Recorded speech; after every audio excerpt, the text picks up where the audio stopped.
Incline ta tête dans la prière. Nous allons confier ces moments à un précieux ami qu'on appelle le Saint-Esprit. Un interprète puissant de la pensée de Dieu. Un ami inévitable dans le ministère. Qui est devenu un ami personnel à moi-même. Par la mesure de la grâce et de la faveur qu'il répond chaque matin. Parce qu'il descend son huile à chaque moment. Il nous fait du bien à chaque instant. Et il est là avec nous ce soir. Holy Ghost Spirit, je te donne ce moment. Que je ne sois qu'un instrument par lequel tu vas traverser pour parler à un cœur. Cœur, je te plie à la volonté de Jésus. Cœur, je te plie à la volonté d'Adonai. Que la grâce et la faveur de Dieu coulent sur nous ce soir. Dans le nom de Jésus. Amen. Amen. Est-ce qu'on peut se tourner saluer le prophète Aristote? Je t'appelle comme le Saint-Esprit vient de le communiquer dans mon esprit. Dieu va beaucoup t'utiliser, Dieu va beaucoup travailler avec toi. Il faut beaucoup travailler les jeunes parce que Dieu a besoin de toi. Dieu va t'utiliser dans l'évangélisation prophétique. L'onction prophétique sera pour toi une arme dans l'évangélisation. C'est pourquoi malgré ta faiblesse, Dieu te veut. Il te veut encore plus. Le Saint-Esprit te réclame encore plus chaque jour. Il me dit de te dire de ne pas faire mourir les dons qu'il a mis en toi. De ne pas faire tomber les dons et la grâce qu'il a mis en toi. Et je suis en train de voir Loretta, Dieu te rendre comme des papiers. Il y a des choses avant le mois de juin que Dieu sera en train de restituer. Mais Dieu me dit de te dire de libérer ton cœur parce que l'amertume de ton cœur empêche la main de Dieu de changer ta vie. Il y a des gens pour qui il faut laisser aller et laisser seule la grâce de Dieu continuer à couler. Et c'est la grâce de Dieu continuer à payer. Ce soir nous allons parler sur l'intercession prophétique. Cette pluie nous bénit et nous fait du bien. Et ceux qui ne sont pas sous la tente, condensez-moi les gens sous la tente. Elle est censée nous bénir et elle nous bénit. Ne t'inquiète pas pour elle, elle fait son travail. Et toi, fie-toi à la parole. Genèse 18, le verset 20. Genèse 18. Rapidement, on peut le faire rapidement. Vous pouvez vraiment vous avancer. Merci. J'ai la version Semeur. Have you your Bible? No.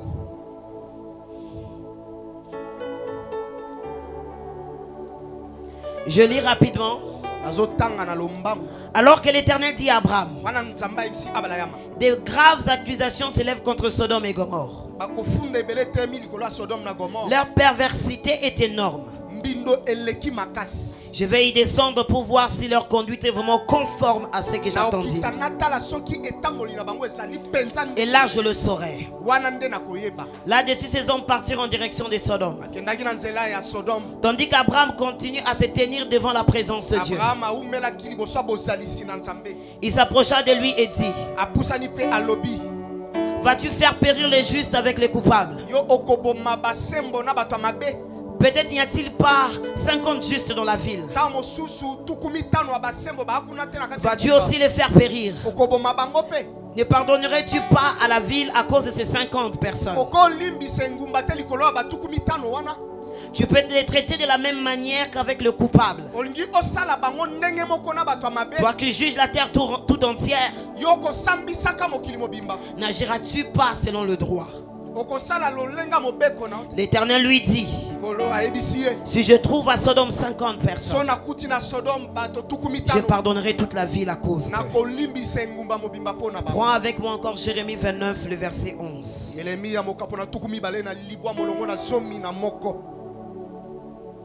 Jérémie 29, le verset 11. Jérémie, c'est après Ésaïe. Merci Saint-Esprit, je t'aime tellement. Je t'aime encore plus jour après jour. Je te veux encore jour après jour. Tu as pris tout ce qui était important. Car moi je connais les projets que j'ai conçus en ta faveur, déclare l'Éternel. Ce sont des projets de paix et non de malheur, afin que tu aies de l'avenir et de l'espérance. Ézéchiel 22, le verset 30. Je veux qu'on lise tout. Quand je vais démarrer, on n'aura plus une litanie de versets à lire. 22, le verset 30. Je vois une onction de restitution entre tes mains, Freddy, en termes de finances. Je prie que l'onction financière coule dans ta vie en ordre et en désordre. Après la réunion de ce soir, si j'ai un Dieu, que tu aies des coups de fil que tu n'espérais pas. Et sois saturé de bonnes nouvelles. Sois saturé de bonnes nouvelles. 22, le verset 30e. J'ai cherché parmi eux un homme qui construit un rempart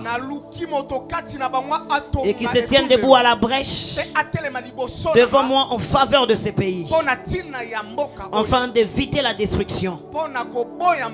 Mais je n'ai point trouvé. L'intercession prophétique. Il n'est pas possible d'aller loin avec les thèmes si je ne définis pas les deux thèmes clés de mon thème. Le premier mot clé de mon thème, c'est l'intercession. Intercession vient du verbe intercéder. Et déjà on a le préfixe intercedex. Ça veut dire se tenir entre deux personnes. Dans le livre du psaume 9, le verset 5, si je ne me trompe pas, on parle de Dieu comme le juste juge.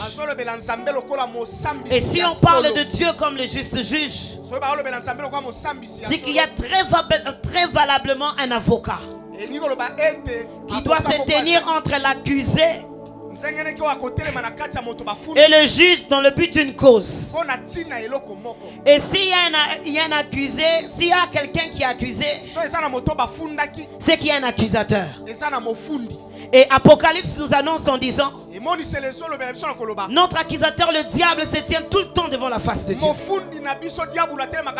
Alors on ne peut pas aller loin sans parler de c'est quoi intercéder. J'ai pris la définition qui allait dans mon esprit. Intercéder, c'est se trouver entre les hommes et Dieu. Un intercesseur est celui qui se trouve entre Dieu et les hommes. Est-ce que ça passe à ton niveau? Est-ce que ça passe à ton niveau? C'est une personne qui se tient entre Dieu et les hommes, dans le but de plaider une cause. Une cause pour une personne ou pour quelque chose. Le deuxième mot, c'est la prophétique. Prophétique qui nous lie à tout ce qui doit venir. Mais dans ce thème ici, je prends le contexte de la pensée de Dieu. Ce qui me ramène quand je lis les deux thèmes, quand je lis les deux mots, pour dire que l'intercession prophétique, ce n'est pas prier ses pensées, mais c'est prier les pensées de Dieu pour une nation, pour une personne, pour une situation. Mais cependant, ça me ramène qui est intercesseur. Qui est intercesseur? D'entre jeux, je m'aimerais dire, Et tant qu'enfant de Dieu, tout le monde est appelé à aller devant les pères et à parler au Père. Tout le monde est appelé. Parce que les rideaux du temple ont été déchirés. Afin que nous ayons l'opportunité, nous qui étions une nation étrangère, de nous annexer à cette nation qui était choisie. Afin que nous ayons la possibilité de l'appeler Abba Père, le Dieu auprès de qui nous tirons la source. Ça veut dire que nos fils étaient qu'un enfant de Dieu.